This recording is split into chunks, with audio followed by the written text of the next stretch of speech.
The Blind Tony Story, Book 3, Chapter 8. The Black Panther Party was changing. I found myself surrounded by strangers who were supposed to be my brothers. I wasn't comfortable at all. There were inconsistencies everywhere. Several weeks before the office got raided, Salvador and Clem left 93 Summit Avenue to go sell Black Panther Party newspapers, and they never returned. This was the same Salvador that I used to get high with when we were younger, and the same Salvador whose parents had taken me in when I ran away from home. And this was the same Clem who had been my role model and mentor from the bookstore. It wasn't assumed that they had met with foul play.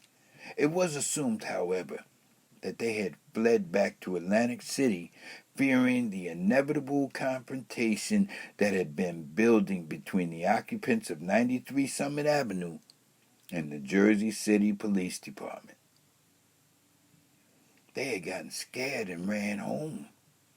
Or either they saw the war coming between the East Coast factions of the Black Panther Party and the West Coast factions, and they simply wanted no parts of it.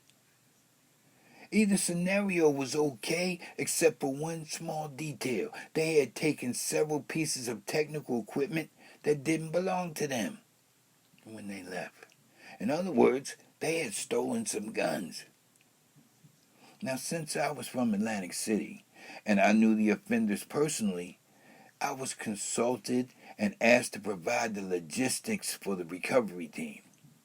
However, almost no emphasis was being placed on the methodology, and Salvador and Clem were both being considered expendable because they were thieves and renegades who had endangered the lives of their comrades by taking weapons necessary for the defense of the office. And thereby, as a consequence, their lives were of little or no importance and considered secondary to the recovery of the stolen merchandise. Now, this didn't sit right with me at all, because even though they had done wrong, they were still not the enemy as far as I was concerned. So I asked if I could personally lead the expedition to retrieve the stolen guns. I was granted permission and allowed to outline the plan, and if I could get the guns back without killing them, that would be okay too. I only chose one other person to go with me, and that was Tupac's father, Billy. Billy loved guns, and he taught me a lot about cleaning and handling guns. We had a shooting range in the basement at 93 Summit Avenue, and Billy used to experiment with modifications all the time. Once he even cut the spring a little too short on an M1 carbine in order to speed the firing, and before the spent shell could clear the chamber, the fresh shell from the clip entered the chamber. Billy squeezed the trigger, and the pin slammed home, causing the shell to explode without the protection of a fully closed chamber. Billy just smiled and said in his slow John Wayne-type speech, "Well, brother, I guess we cut that spring a little too short." His hands were burnt, but he was okay. I loved Billy a lot. He was neat, articulate, well-mannered, and well-dressed. You could take him home to Mom, and you would never know the keen capacity for extreme, efficient, military-type violence that was contained within his jovial, seemingly passive outer shell. So yes, I chose Billy Bang Bang to go with me. We rented a car, we wore suits, and we carried briefcases. We had agreed that I would call all the shots, and if we didn't have to kill them, then we wouldn't. I found Salvador in Brody's pool room on Kentucky Avenue, and I let him see me through the window, and I motioned for him to come outside with my finger. Billy waited in the car, and he drove. Salvador was terrified, and I reassured him that we only wanted to get back the guns.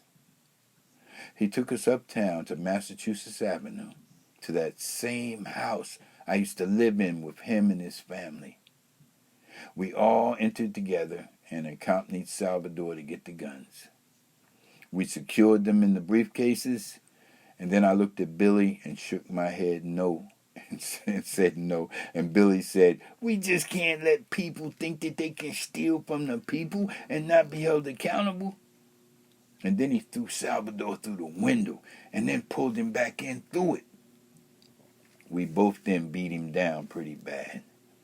But I really felt bad because even though Billy was right, this was the person who had taken me in when I had nowhere else to stay.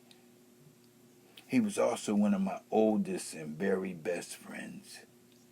Once again, I found myself doing something that was considered the right thing to do, but my heart wasn't in it. Still, I had to hurt Salvador enough to make Billy feel as if we had done our duty. So I beat Salvador until he no longer moved. Billy wanted to hang around until we found Clem, but I convinced him that we had successfully achieved our objective and we should just therefore get back home safely to the Bronx. I kept wondering what Salvador's mother and father would say if they ever found out that I had been involved in Salvador's beating and the trashing of their house. I justified my actions by telling myself that actually I had saved Salvador and Clem's lives, because if anyone else other than me had led that recovery team, then they both would have been dead. And that's a fact. Anyway, I returned home once again to a hero's welcome. But things were changing rapidly, too fast in fact. The Black Panther Party was becoming entirely destabilized. Government infiltration and other divisive actions undertaken and funded by government agencies were taking their toll. Like yeast that slowly works its way through a batch of dough, we were being poisoned from within at the same time being attacked from without. Looking back now, I wonder how many people like me had been approached by the FBI and offered money and gifts, but unlike me, didn't turn it down. Like Malcolm X had said, 3 out of every 5 people that would come into the office would fold under pressure. And I was definitely seeing the truth of those words played out in real time right before my eyes with the destruction of the Black Panther Party. But there's always a mass line and a party line, and everything isn't for everybody. Some people were part of an invisible underground, while others operated visibly on top.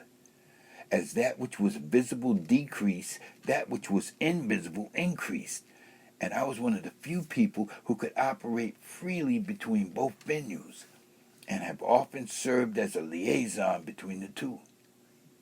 I had an extensive network of contacts, and I successfully operated an underground railroad, helping those on the run get to safe havens and new identities. This went on for several years, and then the Black Liberation Army was born. Once again, I found myself poised at the crossroads. Only this time, I went right instead of going left. I returned back to Atlantic City once again.